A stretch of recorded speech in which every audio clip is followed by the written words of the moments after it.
Mesdames, Mesdemoiselles, Messieurs, bienvenue sur la vidéo de Madame Rosie. Je vais toujours me présenter pour tous qui ne me connaissent pas. Je suis Madame Rosie, j'avais fait un blog TikTok et YouTube pour dénoncer tous les faits qui minent la société de mon pays, le Cameroun.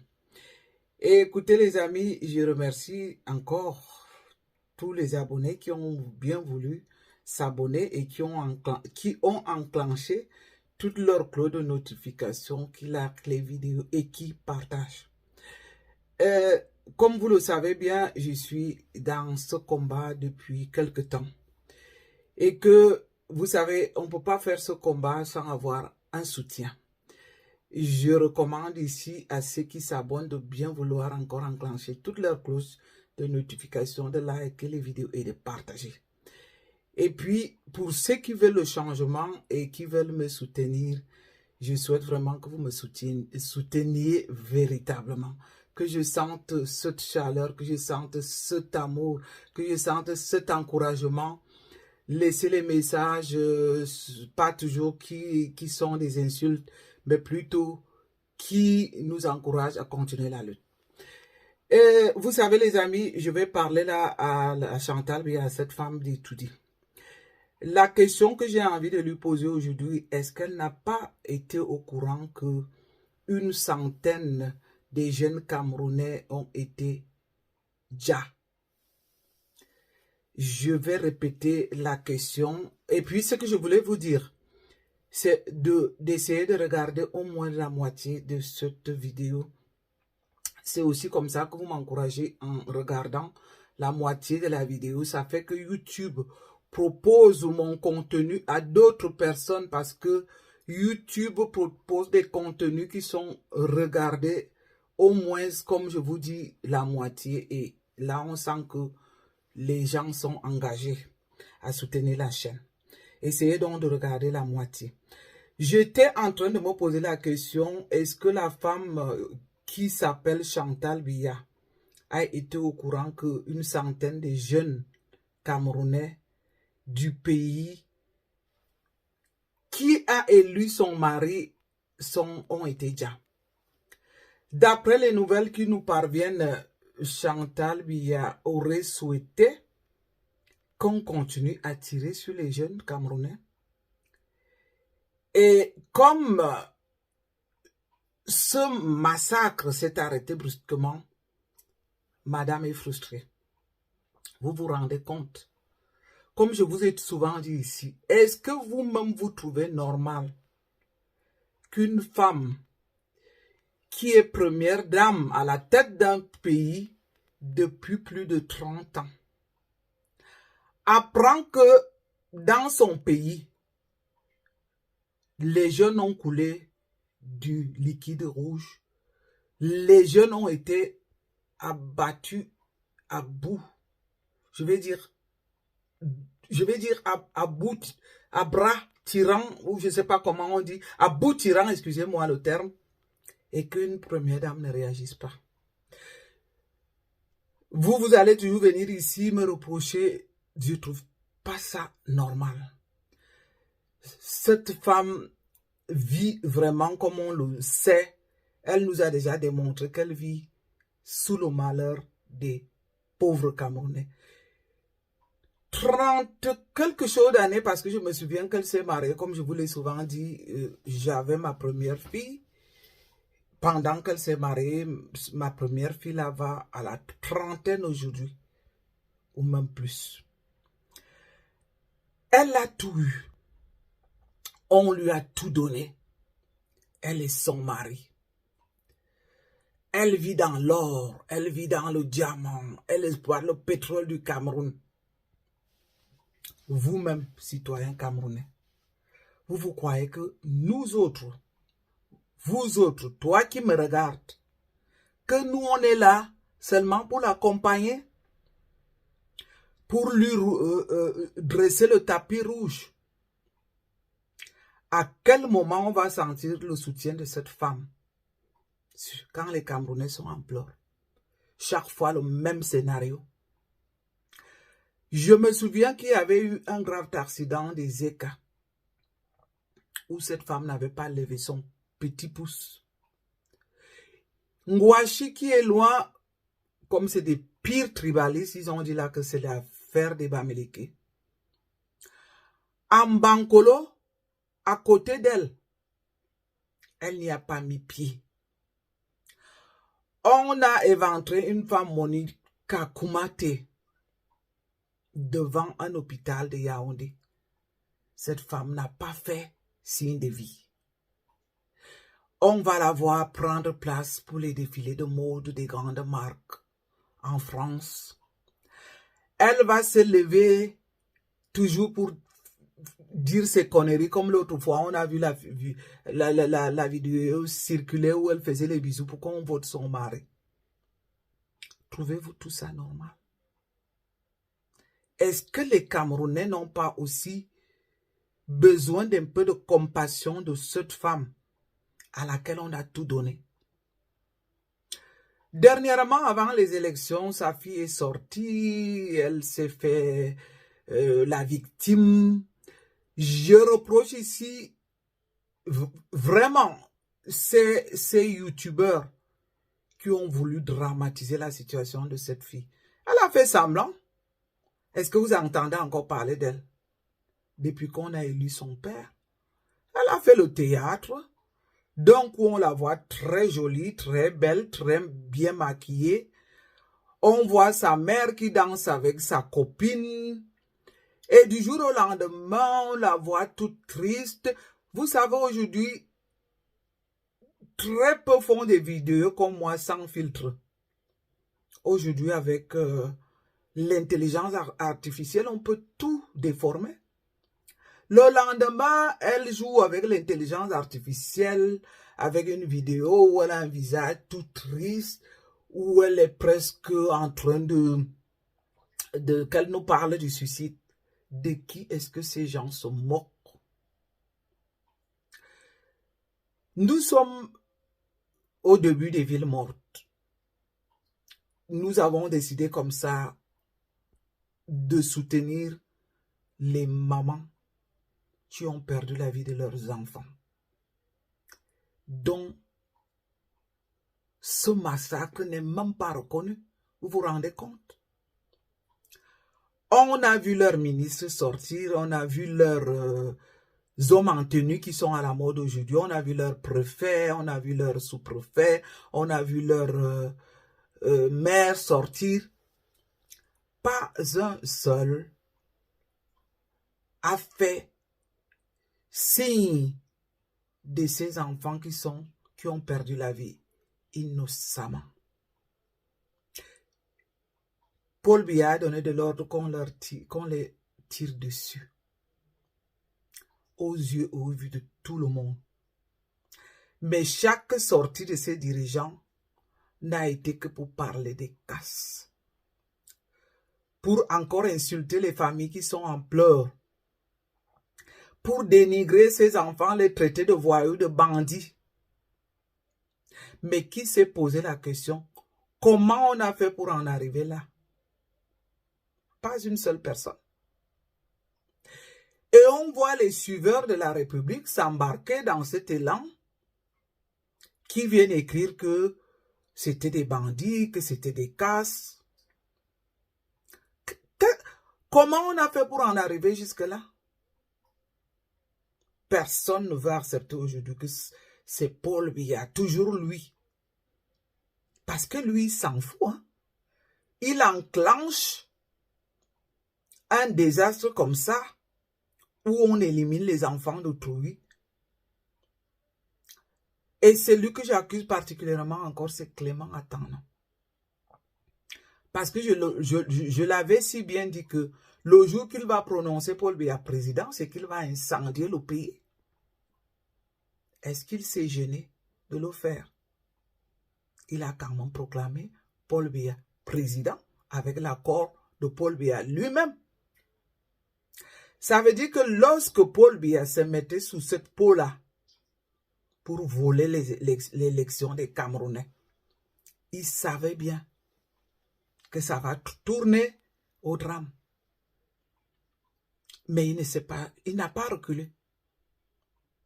À quel moment est-ce que Paul Biya et tous ceux qui nous dirigent vont un peu reculer quand il s'agit de la vie humaine. La vie humaine ne compte pas pour ces gens. Et vous, peuple camerounais, vous trouvez ça normal. Je sais que vous êtes habitués à encaisser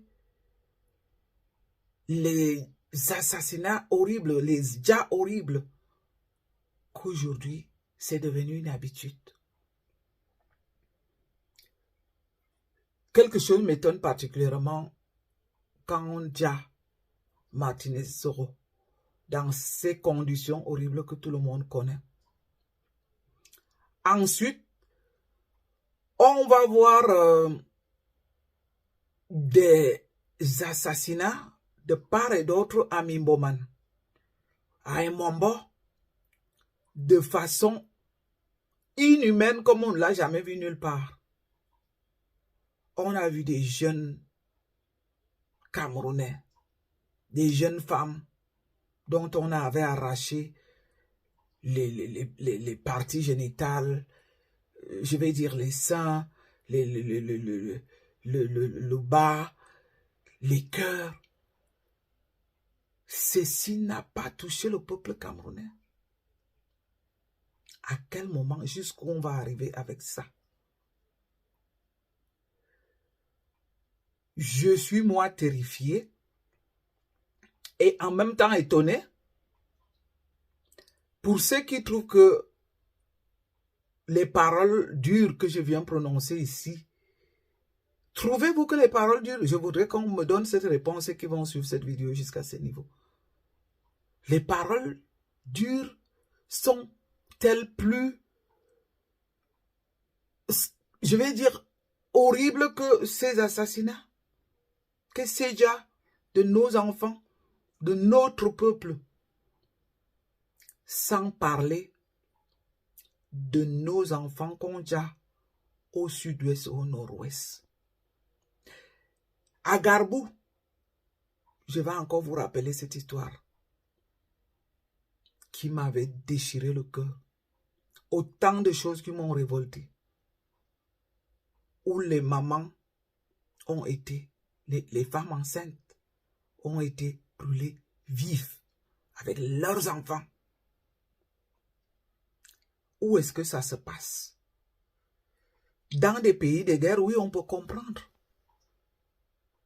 Mais là, Paul Biya a mis tout un arsenal de ses militaires pour traquer le peuple camerounais, pour abattre le peuple camerounais. Chers amis, j'aimerais vraiment que ceux qui me suivent me laissent des commentaires sous cette vidéo. Trouvez-vous ça normal? Nous payons les impôts pour une armée qui est là, dressée chaque fois pour combattre le peuple camerounais. L'armée a été faite pour lutter contre-attaque avec les pays étrangers ou des ennemis. Comment est-ce que le Cameroun s'est transporté notamment à déjà ses citoyens? Nous ne devons pas rester indifférents à ça. Je pense que ça devrait être une préoccupation de chaque Camerounais. Je peux le dire ici sincèrement que j'en veux à tous les Camerounais qui sont complices. Pour moi, le silence de ces Camerounais, c'est supporter ces crimes, ces massacres. Comment est-ce qu'on peut être un être humain normalement constitué et préférer se couvrir derrière, je vais dire, celui qui assassine, qui vous fait autant de mal? Certains vont nous dire qu'ils ont peur. Peur par rapport à quoi? Est-ce qu'on peut avoir peur quand est-ce que on voit quelqu'un, votre bourreau, continuer à vous traquer? Je trouve ce comportement irresponsable. C'est pour ça que je vais demander ici particulièrement que ce message, qu'on me le partage pour encore interpeller Chantal Biya, lui poser cette question. Est-ce que c'est comme ça que tu remercies le peuple camerounais après tout ce qu'on vous a donné? Est-ce qu'on peut, si on est même à la limite égoïste, pour ne pas reconnaître le bien que le peuple te fait, on peut au moins laisser ce peuple en vie? Vous avez tout pris. Vous avez tout détourné. Tout vous appartient. Et on vous demande même de quitter le pouvoir encore par la grande porte. Vous ne voulez pas.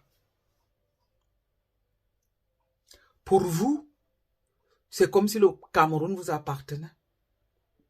Il fallait que vous preniez tout. Et qu'avant de partir, que vous exterminiez tout le monde. Ce que nous autres, nous ne pouvons pas accepter.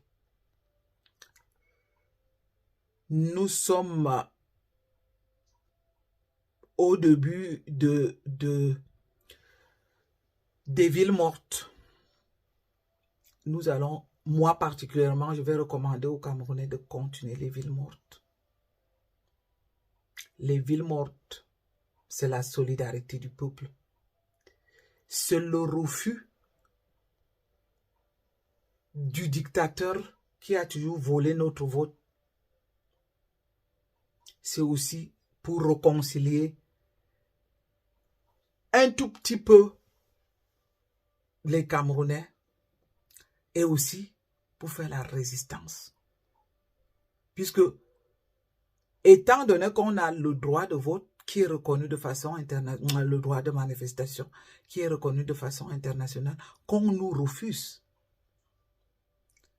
notre seule façon de revendiquer notre droit du vote, c'est de rester à la maison. Donc, je sais que entre aujourd'hui et demain, et après-demain, ça sera des jours assez difficiles.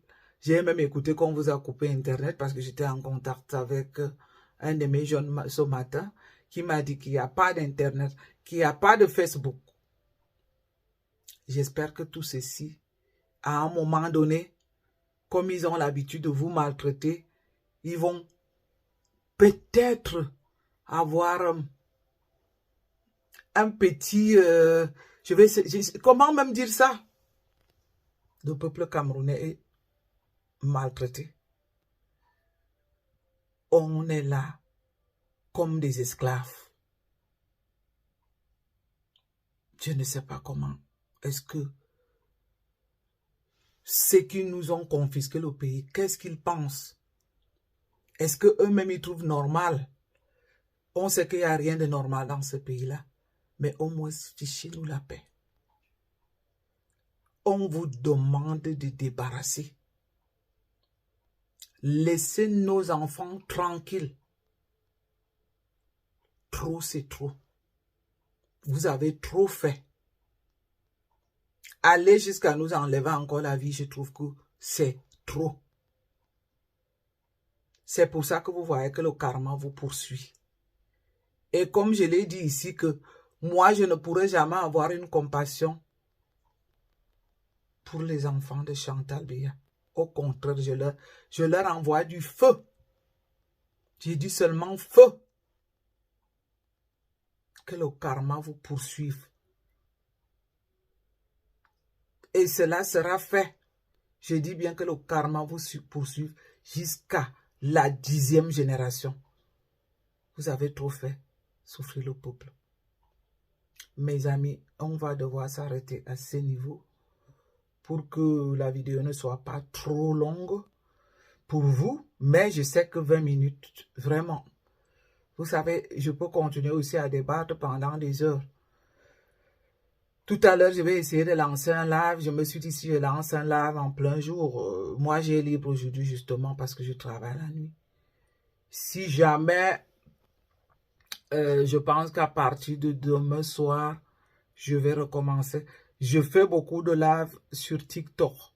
Pour ceux qui me suivent sur TikTok, je pense aussi que je pourrais essayer de faire les lives sur YouTube pour que mes followers de YouTube aussi puissent me suivre. Donc, nous allons devoir nous arrêter jusque-là. Et on s'est dit, très bientôt. Et comme j'ai dit, si au moins une quinzaine de minutes de cette vidéo est regardée, ça permet à YouTube de proposer à d'autres. Bye bye, merci.